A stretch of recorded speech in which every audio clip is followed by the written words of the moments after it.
Hello friends, welcome to my YouTube channel. I am Dr. Mangesh Doshi and this is the first video of NMR spectroscopy, that is PMR. In this lecture we will see introduction and principle. In last lectures we have completed UV visible spectroscopy as well as IR spectroscopy. So we start with the NMR spectroscopy. The phenomenon of proton magnetic resonance, that is PMR, was firstly observed in 1946 and then it has been routinely used in organic chemistry since 1960. So first NMR spectrum, that is PMR spectrum, was observed in 1946. The nuclear magnetic resonance spectroscopy is a powerful analytical technique used to characterize the organic molecules by identifying the carbon-hydrogen framework within the molecule. So this is the most powerful techniques. From this one we can get almost all the structural information and we can assign the structures from this information. That much important this nuclear magnetic resonance is. H1 NMR is used to determine the type and the number of hydrogens into the molecules and their positions into the molecules. So this is very important NMR, that is H1 NMR. H1 NMR is can be called as PMR because H1 is called as proton. So this gives how many types of protons are there, how many numbers of protons there, and what are the probable positions of that protons into the molecules. So it gives many informations of the hydrogens which are present into the molecule. Similarly, C13 NMR is also there. So C13 NMR, that is for the carbons. So it gives the information of carbon framework into the molecules. So by using this carbon and hydrogen framework NMR, that is H1 NMR and C13 NMR, complicated structures also we can assign by using this NMR spectroscopy. So that is very easiest method, very informative method as compared to UV visible as well as IR spectroscopy to elucidate the structure, to determination of the structure. The source of energy in NMR is radio waves, which has long wavelength is around 10 to 10 nanometer to 10 to 11 nanometer and thus low energy and frequency. So this radio waves is used in NMR spectroscopy in proton magnetic resonance, which has a long wavelength. The wavelength is around 10 to 10 to 10 to 11 nanometer and it has a very low energy and frequency. In case of UV visible, we have seen the wavelength is around 200 to 800 nanometer. In IR also 800 to 10 to 5 nanometer. So as compared to UV visible and IR spectroscopy, the radio waves has a longer wavelength, that is 10 to 10 to 10 to 11 nanometer. So energy is very less. When low energy radio waves interacts with the molecule, they can change the nuclear spin of some of the elements, including H1, C13, like that. So they change the nuclear spin of the elements and that is the main cause for the NMR spectrum, NMR spectroscopy.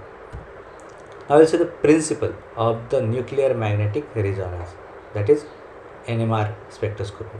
When a charged particle such as proton spins on its axis, it creates a magnetic field and thus a nucleus can be considered to be a tiny magnet. So as we know that the atom contains electrons, neutrons and protons. Electrons are the negatively charged, they are revolving around the nucleus. Nucleus contains neutrons and protons. Neutrons are chargeless particles, while protons have a positive charge and these protons are spinning around their own axis. And because of this spinning around their own axis, they generate their magnetic field. They induce their magnetic field. So that magnetic field is very small, that's why this nucleus can be considered as a tiny bar magnet. So for example like this is the nucleus, proton, that's spinning around their own axis, this is the axis. So because of this spinning around their own axis, it generates its small magnetic field, tiny magnetic field, that is in a direction of axis of the rotation of that nucleus. So axis of that rotation and the magnetic field generated by this spinning around their own axis, they are in the same direction. A spinning proton creates a magnetic field. So they creates a magnetic field around their own axis. That's why the spinning nucleus is considered as a bar magnet. Normally these tiny bars magnets are randomly oriented into the space. However, the presence of magnetic field. Normally these tiny bar magnets are randomly oriented into the space. Their axes are randomly, uh, not in particular direction. However, in presence of a magnetic field, external magnetic field, they are oriented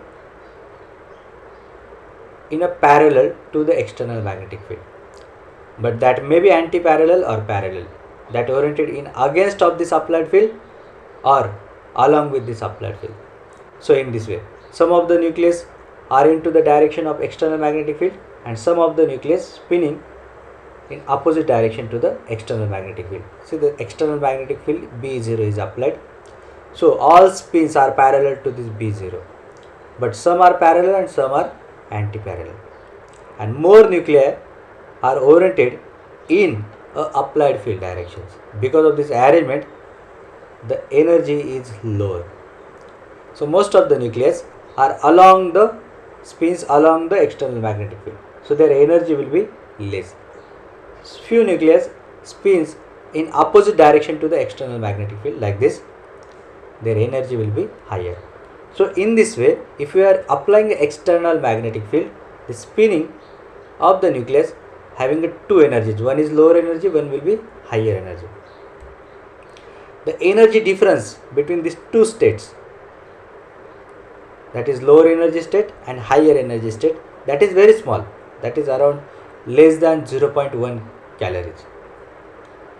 But this difference separates two nuclei from each other, and that is the main cause for the NMR spectroscopy. Depending on number of nuclei which are present into the nucleus, protons plus neutrons, the nuclei also possess a spin quantum number, that is I. The spin quantum number I is the characteristic of the nucleus, particular nucleus. All nuclei that have a spin quantum number, that is I, is greater than 0 behaves as a magnet. So the only those nuclei which are having a spin quantum number greater than 0, only those nuclei are behaves as a tiny magnet. Other nuclei are not behaving like that. The magnetic and non-magnetic nuclei, we can understand now that one, what is magnetic and non-magnetic nuclei. In general, nucleus with spin quantum number greater than 0 are said to be a magnetic, and the nucleus for which spin quantum number is equal to 0 is said to be a non-magnetic. So being a magnetic, spin quantum number should be greater than 0. The spin quantum number I, that depends upon the odd and even values of the atomic number as well as atomic mass.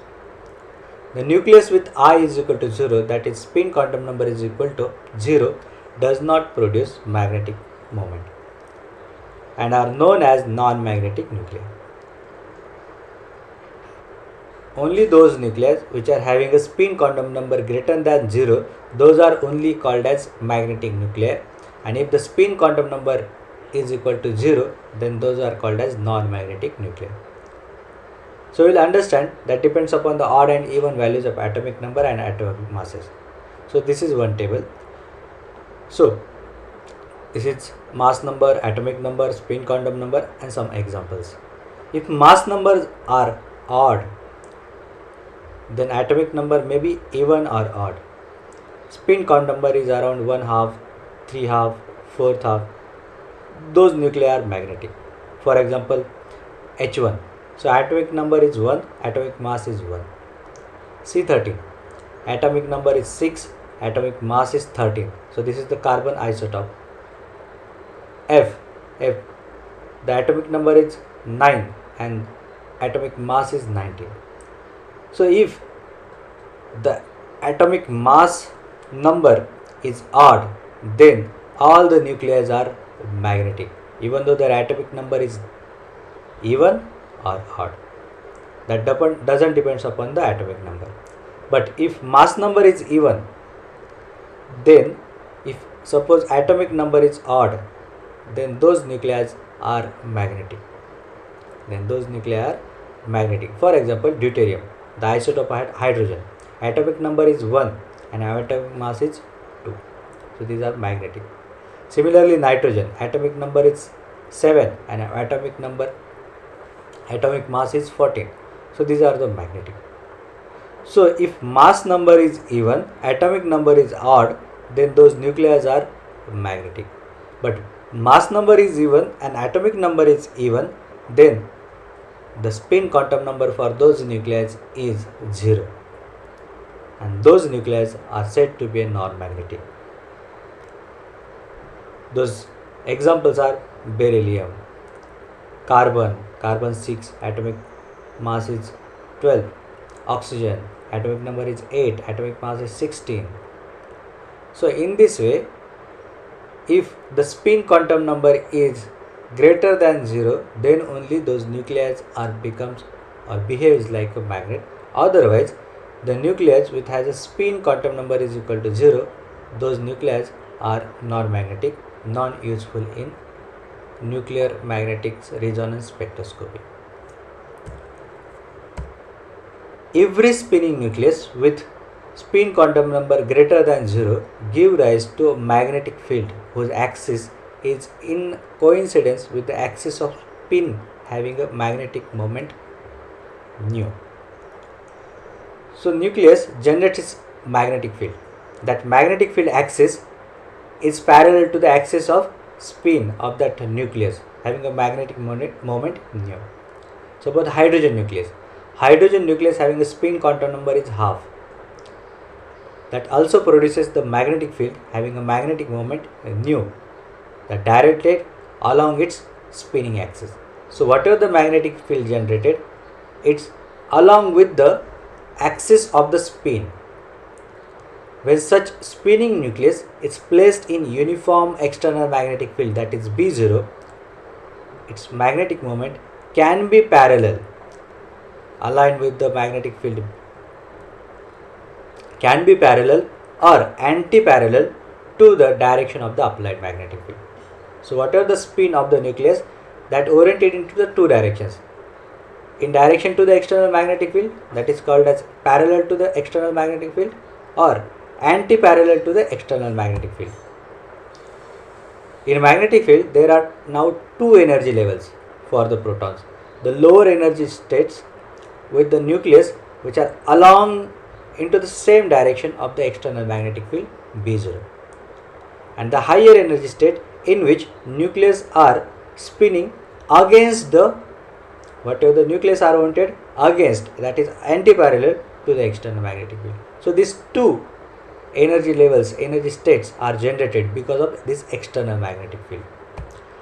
When the external source, that is h mu, external source of frequency, that matches with the energy difference between this lower energy state and higher energy state, that difference is delta E.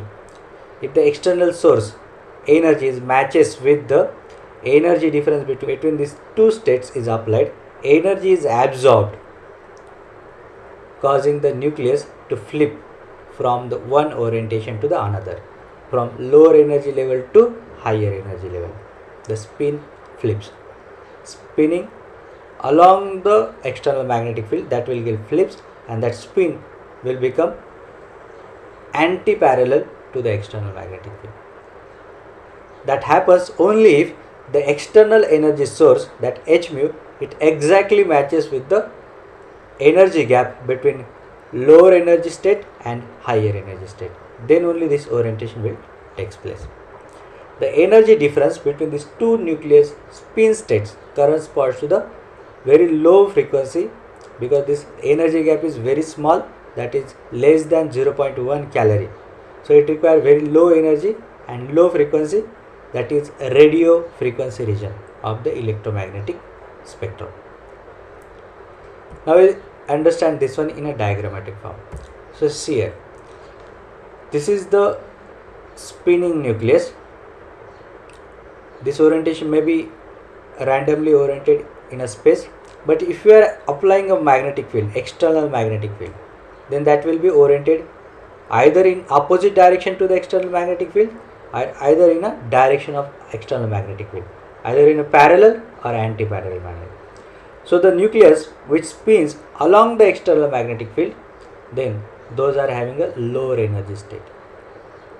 And the nucleus which are spinning in anti-parallel to the external magnetic field, then that state will be higher energy state. And the gap between these two states, that is delta E. The majority of the nuclei present into the lower level, that is E1. The energy of this lower level is E1, and this nuclei can be excited to the higher energy level, that is E2, by providing the necessary energy, that is delta E, in the form of h mu. That is, absorbing a radio frequency radiations causes the nucleus spin flip. So this, because of this external energy of the radio frequency, that causes this ring flip from parallel to anti-parallel. So this energy gap is delta E. Now E1 is equal to minus nu. Nu is the magnetic moment of the spinning nucleus, and B0 is the applied magnetic field. So that E1 is minus nu B0, while the energy 2, that is plus nu B0. So these are the energies. Now whatever the energy gap is E2 minus E1. This delta E is equal to E2 minus E1, higher energy state, that is higher energy minus lower energy. So delta E, we knows that is E2 minus E1. Now E2 is plus nu 0 and E1 is minus nu 0. So that will become delta E is equal to nu B0 minus, in bracket, minus nu B0. So delta E becomes 2 nu B0. Now delta E as equal to, we know that is h mu, the radio frequency energy. So delta E is equal to h nu. So it means that delta nu, it means that h nu is equal to 2 mu B0. Here h is the Planck constant, so that is constant, B2 is the constant, and that magnetic moment for the spinning nucleus, that is also constant, because nucleus is same. So magnetic moment is also same. So it means that the radio frequency nu is directly proportional to the external magnetic field, that is B0. Nu is directly proportional to the external magnetic field B0. That is, the frequency of the radiations required to excite the proton is directly proportional to the strength of external applied magnetic field. When the nucleus is placed in external magnetic field, its motion is no longer only spinning but resembles that of gyroscopic top. The rotational axis of the spinning nucleus drawn out the circle perpendicular to the applied magnetic field. See here. So this nucleus, if we are applied a magnetic field, external magnetic field, then it's no longer a spinning but resembles like a gyroscopic top. भोवरा आपण खेळतो, ज्यावेळेस भोवऱ्याची power कमी होत जाते तेव्हा तो असं गोल गोल फिरायला लागतो त्याच्या स्वतःभोवती, ॲक्सिस भोवती तो फिरतो त्याच्या, पण असं राऊंड पण फिरतो. And because of that one it makes a circle that is perpendicular to the applied magnetic field. So like this, spinning nucleus, so spinning around their own axis, it's okay, but spinning around the space also. So that draws a space, a circle which is perpendicular to the applied magnetic field, external magnetic field, that is B0. So this motion of the nucleus is called as precessional motion or gyroscopic motion because it's spinning like a top. See here, this top is spinning around its own axis and draws one circle, that is called as precessional orbit, and that is to the external magnetic field. So in this way, that's why this motion of the nucleus is called as gyroscopic motion or precessional motion. The angular frequency of the precession, it depends upon the strength of applied magnetic field. Whatever the angular frequency of the precessional motion of the nucleus, it depends upon the strength of applied magnetic field and the nature of magnetic nucleus. So what is the magnetic nucleus is there, which type of atom is there, which type of nucleus is there, and what is the amount of external magnetic field. Depending upon these two factors, the angular frequency of the precessional motion is depends. The magnetic nuclei of the different atoms having different precessional frequencies. So suppose H1, C13, F19, all these magnetic nuclei having different precessional frequencies. The instrument which can detect these frequencies and enable us to detect the different types of nuclei. These magnetic nuclei of the different atoms have different precessional frequency, and this instrument can detect these frequencies and enable us to detect the different types of nuclei. When the frequency of radiation used to excite the nucleus become exactly equal to the precessional frequency of the nucleus, then they are said to be in resonance, and then the nucleus absorbs the radiation. Then the nucleus absorbs energy to get excited to the higher energy state, and this phenomenon is known as proton magnetic resonance. Resonance means matching. So the frequency of radiation which is used to excite the nucleus are exactly equal to the precessional frequency. So external frequency when exactly equal to the precessional frequency, then only this nucleus absorbs the radiations from the source and get excited to the higher energy state, that is called as, and this phenomenon is known as proton magnetic resonance. So this is the principle for the proton magnetic resonance. So you see the summary now. Proton in different environments absorbs at slightly different frequencies. So they are distinguishable by the NMR spectroscopy. So protons with different environment, chemical environment, magnetic environment, are slightly different frequencies, absorbs slightly at different frequencies. So they are distinguishable by the NMR spectroscopy. We are getting a different peaks for the different types of protons. The frequency at which particular proton absorbs is determined by its electronic environment. So what is the electron density around that nucleus? According to that, the frequency at which the particular proton absorbs is determined. The size of the magnetic field generated by the electrons around the proton determines where it absorbs. So electrons also spinning around their own axis, and they generates their magnetic field. So size of this magnetic field by the electrons around the proton determines where it absorbs. So position of the particular proton, where it will be, where it gives the peak, that depends upon the number of protons and the size of magnetic field generated by this spinning number of electrons and the size of magnetic field generated by these electrons. In modern NMR spectrophotometers, the use of constant magnetic field, that is B0, and then narrow range of frequencies applied to achieve the resonance of all protons. So most of the cases, NMR spectrometers, the magnetic field we are keeping constant, that is strength of the magnetic field will be constant, and we are changing the slightly frequencies. We are changing slightly frequency from lower frequency to the higher frequency, that is called as scanning. The only nuclei that contains odd mass numbers such as H1, C13, F19 and P31, or odd atomic numbers such as deuterium or nitrogen 14 are gives rise to NMR signals. So only those nuclei which are magnetic, those only absorbs these radio frequencies and give rise to NMR signals. Now you see the schematic diagram for the NMR instrument, that is PMR instrument, proton magnetic resonance instrument. So see this schematic diagram for the NMR instrument. So there are high energy magnets are used over here. So these are the magnetic poles. So these are the sweep coils. So electric magnets are there, and these are the sweep generator which produces the constant current to produce the electromagnets. So these are the high energy electromagnets.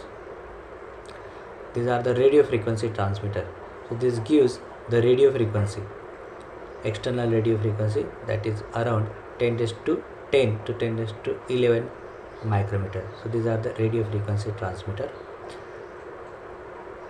This one is the sample tube. So this is the narrow tube and long tube, long around 6 to 8 inches long, and the diameter is around 0.5 to 0.8 centimeter. That much small diameter, thin transparent tube, that is called as sample tube. This sample tube is specially for the NMR instruments only. Then these are the radio frequency receivers and amplifiers. So they receive the radio frequency from the sample and amplifies and gives this frequency to the control console and recorder. So here so this recorder will record these frequencies and gives data in the form of graph, that is called as NMR. The instruments contains two magnets, sweep generator, radio frequency oscillator transmitter, sample holder, that is a tube, radio frequency detectors, a recorder. So in this way. Now we'll see one by one. So this Purcell and Bloch in 1945 were first who developed this independently various methods for the recording of PMR spectrum. The PMR spectrometer used to scan the PMR spectrum in a very complicated instrument. So this is the instrument. Magnets, a powerful electromagnet producing a very strong homogeneous magnetic field. That should be very homogeneous. The order of around 14,000 Gauss, the unit is 14,000 Gauss. The homogeneity is essential because chemical shift, whatever the difference in the peaks of the different protons, that is proportional to the applied magnetic field. That's why this magnetic field must be very uniform. म्हणजे the magnetic field should be very uniform, that should not be changed. तुम्हाला त्या NMR रूममध्ये metallic काहीच घेऊन जाता येत नाही. Pen, घड्याळ, बेल्ट सगळं बाहेर ठेवावं लागतं. आपले शूज पण बाहेर ठेवावे लागतात, कारण that affects this magnetic field and that affects the NMR spectrum. That's why this external magnetic fields must be constant. Then is sweep generator. It used to supply the direct current and produces the electric magnets. So these are the magnets are generated by this electric field. Radio frequency oscillator. It provides a necessary radio frequency to bring about the excitations of the nucleus. It generally around 60 to 900 megahertz frequencies are used. Then this is the sample tube, that is sample holder. It consists of long and narrow tube which contains a sample which are dissolved into the appropriate solvent. So solvent is required around half ml and the sample required is around 1 to 2 mg are sufficient for the NMR spectroscopy. The tube is constantly rotated, spinning, so that the sample molecule experience the same magnetic field. Whatever this tube is spinning around its axis. Why? Because all the nucleus should feel the same magnetic field. The detector is kept perpendicular to the both magnetic field and oscillator coil. It detects the type of radio frequency or magnetic field absorbed by the nucleus during the oscillation. The signal is amplified and then recorded by the recorder.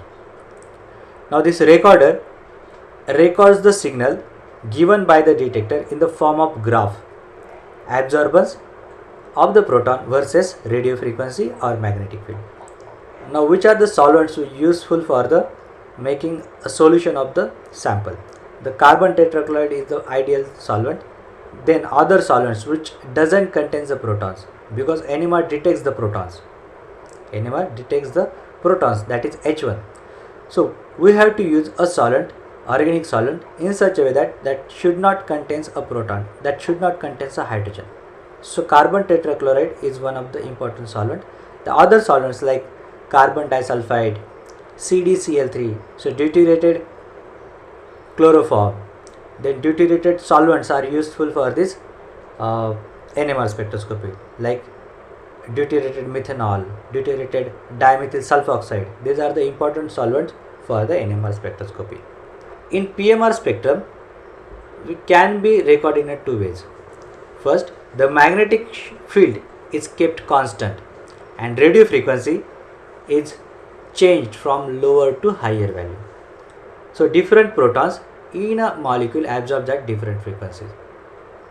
The second, the radio frequency is kept constant and the strength of applied field is changed. The different proton absorbs at a different magnetic fields. So this NMR spectrum can be recorded in two ways, because there are two fields are important. One is magnetic field and one is radio frequency.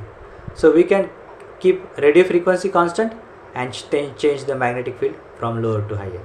Another way, we can keep the external magnetic field in a constant and change this radio frequency from the lower to higher. So we will get the spectrum. But it is easier to change the magnetic field more accurately than changing the radio frequency, and hence all NMR instruments works with fixed radio frequency and changing the magnetic field. So instruments with a fixed radio frequency, like instruments with a 60 megahertz machine, 100 megahertz machine, 200 megahertz machine, 900 megahertz machine, like this. So radio frequency is constant. We are changing the magnetic field from lower magnetic field to higher magnetic field. This is the instrument. See here, this is the superconducting magnetic strong magnets. This is the sample input device. So this sample is dissolved into the solvent like CdCl3, deuterated methanol, and small NMR tube is placed in a magnetic field. So it's a magnetic tube ठेवायचे असते. So tube is also spinning around their own axis. So this is the sample tube. आपण तिथे आतमध्ये टाकतो. In an NMR probe, the sample is rotated, magnetic field and indicated short. So this is the NMR console or signal receiver, and this gives a spectra over this output device. Thank you friends.